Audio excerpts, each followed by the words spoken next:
Bien, hay un artículo publicado por Osvaldo Carpio Villegas, que es un analista, en fin, ustedes lo conocen, que propone eliminar la reelección inmediata de presidentes regionales, pero sobre todo describe las mafias que se están construyendo y se han construido en el interior del país.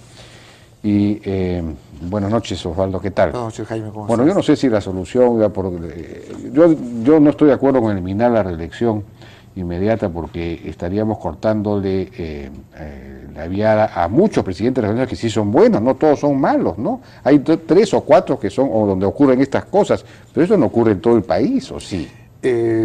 Son 3 o 4 buenos, yo diría, o un poco más, pero ¿Sí? no es, sí.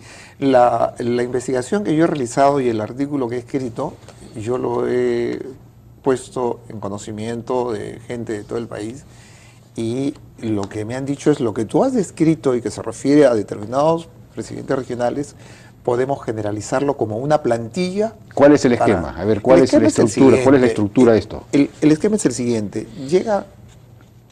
Los partidos políticos nacionales, como sabes, han colapsado. Así es. Entonces se forman partidos regionales con un objetivo político: ganar las elecciones y convertir ese poder en el gobierno regional en un poder, primero, para tomar lo que ellos llaman el diezmo, tomar el 10% de todo lo que allí ingresa.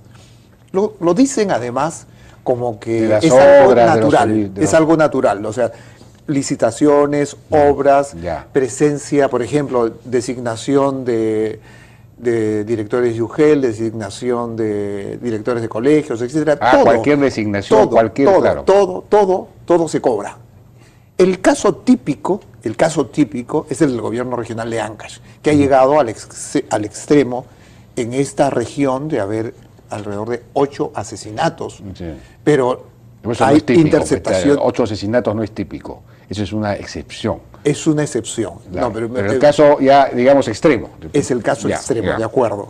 El caso extremo, decía típico, ¿sabes por qué? Porque me hace recordar lo de Ancash a las mafias instaladas ya en otros países, al sistema político en México, al sistema político que se construyó a lo largo de 70 años con grupos enquistados en el poder y que logran llegar hasta el Congreso, etcétera. Lo que ha ocurrido allí, ese modelo está en diferentes formas expresado en diversos lugares del país. Antes de venir aquí he conversado con una persona que me llama y me dice: Osvaldo, lo que tú estás describiendo es exactamente lo mismo que ocurre en este lugar. Entonces, hay la coima, el diezmo, están las licitaciones amarradas, la designación de directores de los directores de educación, de los directores de transporte, la falta de control sobre el medio ambiente, sobre la minería artesanal, sobre la minería informal. ¿Por qué no se controla? Porque existe, y eso lo he conversado con algunos presidentes regionales que lo conocen, y ha habido casos de contrabando de oro que se han detectado, existe lo que se llama la bola de oro. Si tú tienes 10.000 mineros informales, solamente tienen que entregar 1 gramo de oro, cada uno. Y ese gramo de oro se entrega y se forma lo que llaman la bola de oro. La bola de oro es 1 kilo de oro, el equivalente en dólares. Eso se paga. ¿Para qué? Para que tú no fiscalices, para que tú no controles, para que tú no te hagas el tonto sobre la contaminación con mercurio, con cianuro, etcétera. ¿Y a quién le pagan entonces, eso? A los funcionarios y a los contactos que los corruptos establecen con estas entidades. Han creado empresas fantasmas. Tienen empresas fantasmas en el sentido de que son empresas con las cuales se hacen negocios con empresas formales y reales, es decir, con todo el dinero que han recaudado, porque estamos hablando, supongamos un gobierno regional tiene un ingreso anual de 800 millones de soles, estamos hablando del 10%, son 80 millones, en 4 años son 320 millones de soles en coimas. No, pero no pueden ser no es tanto porque yo tengo... Ahí están los sueldos. De los sueldos tú no puedes sacar 10%. Espérate. El sueldo del maestro no le vas a sacar 10%.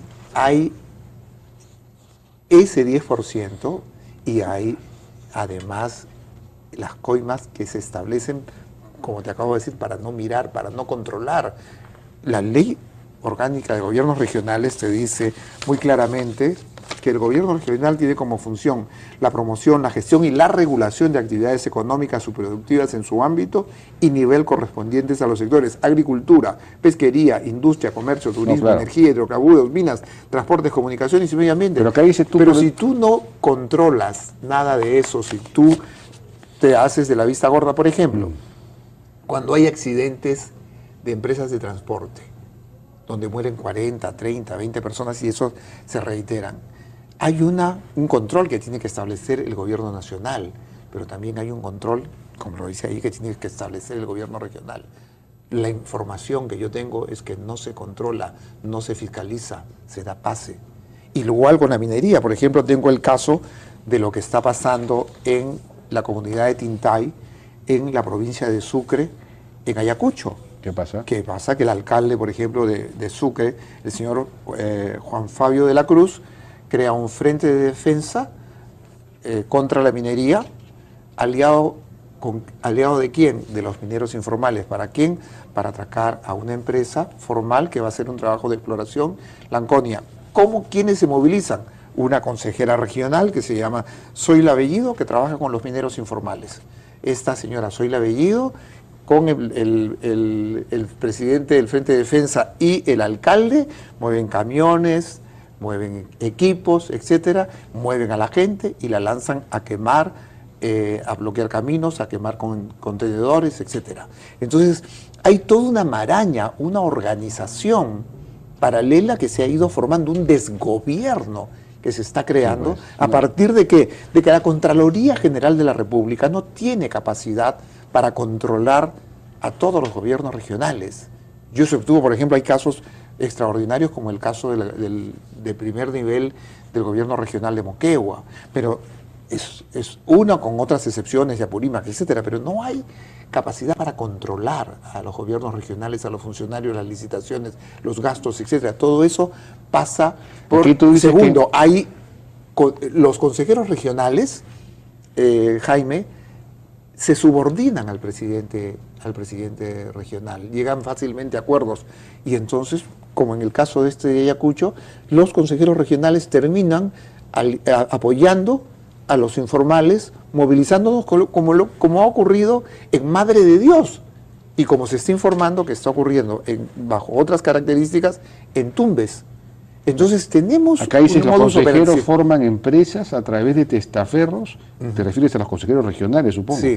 Forman empresas a través de testaferros que defienden el medio ambiente contra las empresas mineras y promueven la minería ilegal contaminante. Tienen medios de comunicación locales que presentan la verdad como mentira y la mentira como verdad. Así es, tienen... ¿Cómo es eso que forman empresas? Tú formas una entidad que dice defender el medio ambiente. Pero esa entidad que dice defender el medio ambiente, no defiende el medio ambiente.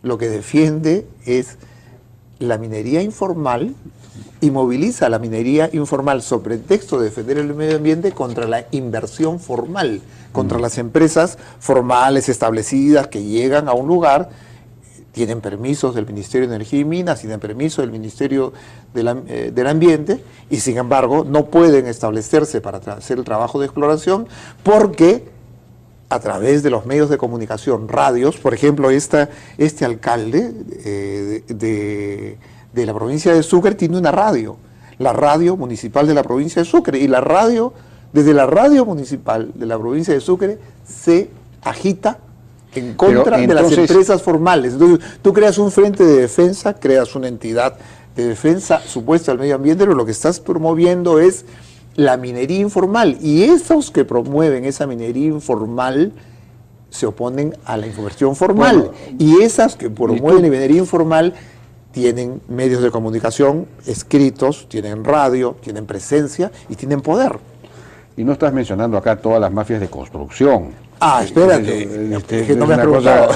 Las obras, en torno a las obras. Y todo. Entonces, en el tema, por ejemplo, que has señalado, en el tema de construcción civil, hay una alianza entre las autoridades regionales corruptas, mafiosas, con determinados sectores y gremios de construcción civil en los que se reparten cupos, se reparten obras, o sea, hay un reparto del poder.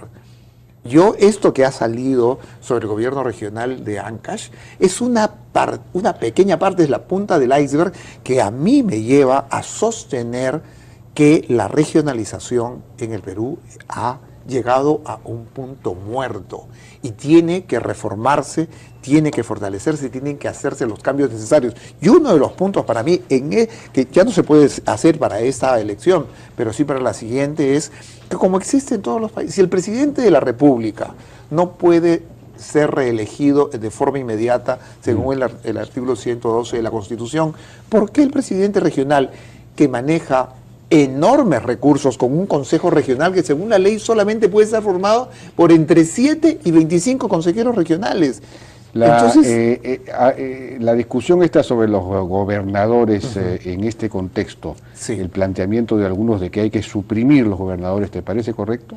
A ver, si nosotros tenemos una estructura de alcaldes en todo el país y de presidentes regionales, en mi opinión, los gobernadores no tienen razón de ser. Pero si acabas de decir que los alcaldes y los presidentes regionales son los jefes de la mafia, ¿cómo no van a tener razón de ser? Escúchame, es que lo que tenemos carece de lógica. No carece de lógica, discúlpame. Es que tenemos que cambiar esa situación.